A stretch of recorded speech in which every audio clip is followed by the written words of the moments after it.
Heavy is the head that has to manage all of this. Hey everyone, welcome back to my channel. We're now incentivized to buy what we already buy.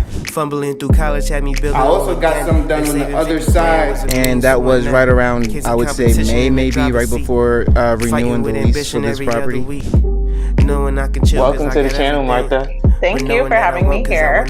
Oh, I was gonna say I am getting up in their names. I'll tell you what. Bills paid by other people. Life was never this good. I had to step back, knowing that it's. You know, a lot of the times, I think people really take for granted what they're able to be and what they're able to become. You don't really know what you're capable of until you really allow yourself to be great. And the one thing I really wanted to say today is that you have to plan out your life. You have to plan out your life. You have to plan for greatness. You know, when I was working at Domino's, when I was saving money, when I was just being that guy who never had money a day in his life, I didn't know that I would use that money so that I could be debt free in college. I didn't know the next time that I was saving up, I would use that money to buy investments. I didn't know that I would use those then investments to buy my first home. I didn't know that I would then rent out that home so that I can save up again, sell my car, save up again, buy a cheaper car, save up again, and then buy another home. I didn't know that once I bought that home that I would then save up again, furnish that home. I didn't realize that there were expenses that came with home ownership, like spending $20,000 in furniture alone. Right? And so those things start to add up once you understand that, listen, I have to invest in my future. I have to save for a rainy day. And so when things come up that are necessary, that are needs in your life, you are willing and ready to afford them. And so plan out your life. You have to plan out your life. I decided that anytime I got with a woman, I wasn't going to allow myself to release in her, right? No babies.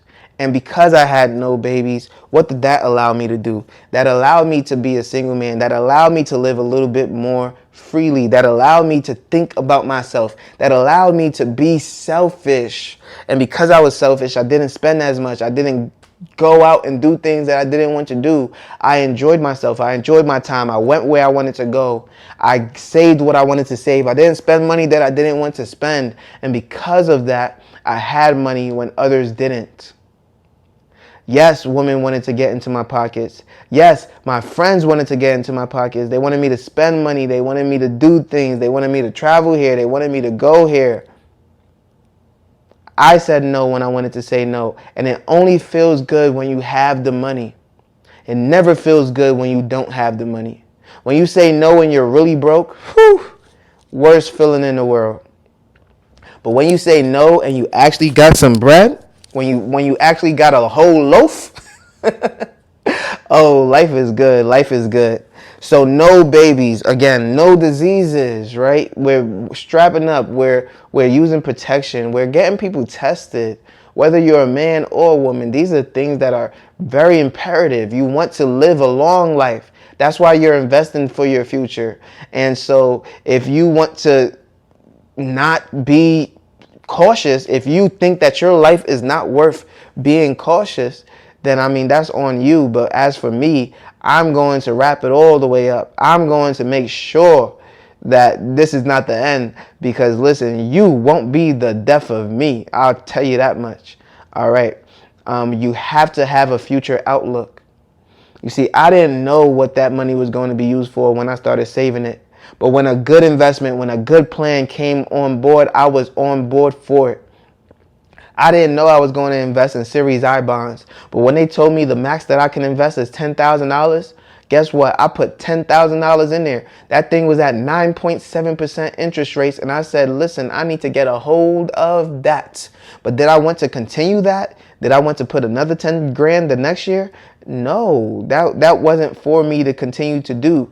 But what I did do was I invested when I felt the time was right. What I did do is I put some money aside because I thought that that was a good investment. And now when I think about it, I'm like, oh yeah, I got money here, I got money here, I got money here. And sometimes I forget I got money there too. And so it's a good feeling when you know, oh, I forgot I had that over there. I could actually use that to do this, or I could use that to do that. But you couldn't do that before because you had no money. When I'm showing off my money to my friends, it sounds so bad because people don't do that. People don't show off money to their friends. But I'm trying to show them what they can be. This is the type of stuff that gets me motivated. This is the type of stuff that gets me engaged. My friend came up to me the other day. He said, Festus, I am going to be richer than you. I said, go ahead. Do it. He said, I am going to make more money than you. He was so adamant about it. I said, go ahead. Do it. He said, you think you rich right now, but I am going to be so much better than you. I said, do it. You know why? Because that will just make me go harder. That will just make me more tunnel vision. You know, it is actually boring to try and keep up, to try and do more when you know you're so far ahead of everybody else your age. When you know you're living around people who are literally 50 plus years old. Everyone in my neighborhood except for this one couple is literally 50 plus and older. Like everyone else. And so when I have these new neighbors down the block that are probably in their mid 30s, like 34, 36, those are supposed to be the youngest couples on the block, comparative to me. But I'm not even in my 30s yet. And so that is the outlier. I am the outlier. And therefore, when you're looking at, when you're looking at an example of what is to come, it's like, yo, what else is there for me to do? Like when you hear yourself saying, I already got the house, I already got the car, what else do I need? A bigger house, a nicer car? Like there's nothing else there. And so if I'm going to motivate myself, absolutely be better than me so that I can then say, what did this guy do in order to get ahead of me? And so I can go ahead and level up myself as well, right? Because when you're already better than those who you've been around, and I damn sure am, where is the incentive? Where is the motivation outside of what is within yourself? I've always prided myself on being self-motivated. I always prided myself on going after it and getting it. But at some point, you look around and you say, man, I'm running this race and there's nobody around me. You start to slow down. You start to look around like, catch up. You like, so yeah, I mean, have a future outlook. Know what you want to do. Know what you want to become. And I've always told you that money creates opportunity. And the only way you can have opportunity is to save money in order to create opportunity. I created the opportunity to pay off my student loans. I didn't even have student loans. I paid off my student, I don't even know what to call it because everybody calls it a student loan. I paid off my student expenses when I had them. And therefore, I never had a student loan. I put my money in the stock market when I decided I wanted to because I had money to put there, right? I had money saved. Therefore, when I was introduced to Robinhood, I was able to put money in Robinhood. When I started looking for real estate, I had already had money to start looking for real estate. When I wanted to purchase a home, I didn't have to say, oh, I'm going to wait on that. I was ready to purchase a home. And you know what? It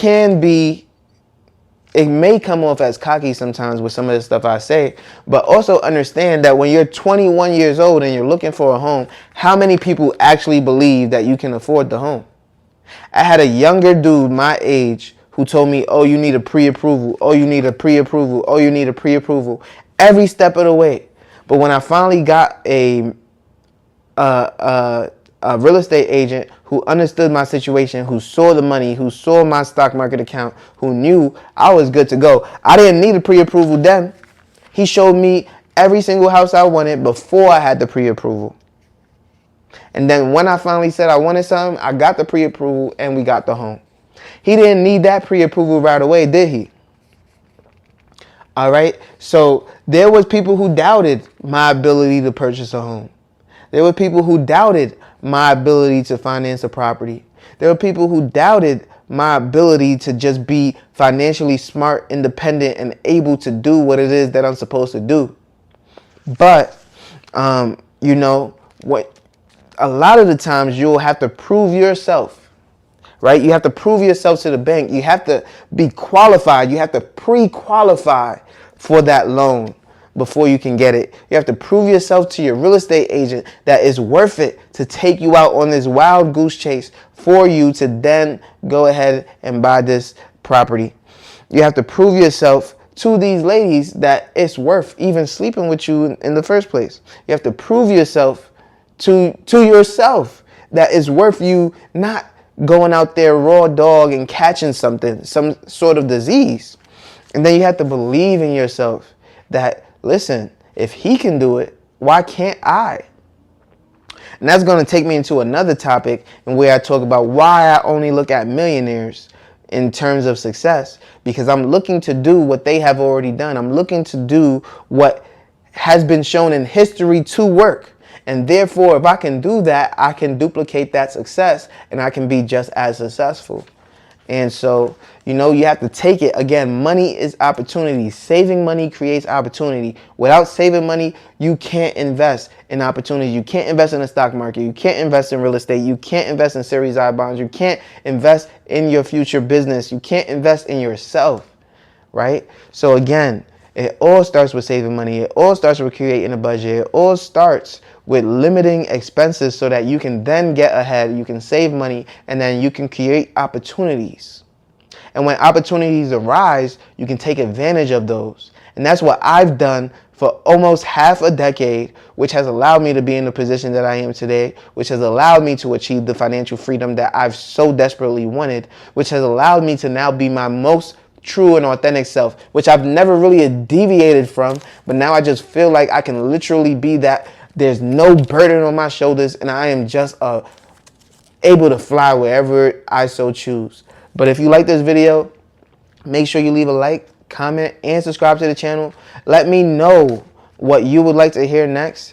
And as you always know, this is the Money Team Investors. And I am so grateful for everyone who has subscribed. We have hit over 600 subscribers now on this channel. And I can't wait to see you in the next one.